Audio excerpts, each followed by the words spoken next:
mtazamaji wa Gift Online TV, karibu katika kukuhabarisha habari mbalimbali za kimichezo, za kijamii, lakini pia habari za kiburudani. Kwa siku hii ya leo tutazungumzia habari za kiburudani. Upepo wa usajili ndani ya klabu ya Yanga umeendelea kuchanganya baada ya mabingwa hao wa soka kufikia maamuzi ya kuweka soko kiungo wao mshambuliaji Alan Okello. Hatua hii imekuja mara baada ya miamba hiyo kufanikiwa kumrejesha kikosini mchezaji wao nyota Steven Aziz Ki. Hali hiyo imefungua milango kwa miamba ya soka nchini Morocco AS FAR Rabat kuongeza dau la ili kuhakikisha wanaisaini ya Mgwanda huyo kabla ya dirisha la usajili kufungwa.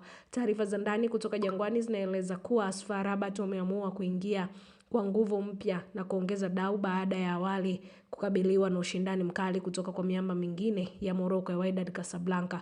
Kurejea kwa Aziz Ki kwenye mipango ya kocha mkuu wa Yanga kumerahisisha mazungumzo hayo, kwani klabu hiyo sasa ipo tayari kuapisha Okello ili kuwasawazisha idadi ya wachezaji wa kigeni na eneo la usambazaji. Lakini mazungumzo kati ya viongozi wa Yanga na wakala wa AS FAR Rabat yapo hatua za mwisho kukamilisha usajili huo. Wakati Okello akielekea mlango wa kutokea, hali ni tofauti kwa beki wakati Rayo Ivory Coast Farouk Komara. Uongozi wa Yanga umethibitisha kuwa Komara ataendelea kusalia kikosini na sehemu nyingine muhimu ya mipango ya timu kuelekea msimu mpya wa mashindano ya ndani na kimataifa. Kuondoka kwa Okello hakutaathiri nguvu ya safu ya ushambuliaji ya Yanga, bali kunatajwa kama mkakati wa benchi la ufundi kupanga kikosi chenye uwiano mzuri baada ya Aziz Ki kutambulishwa kurejea. Tangu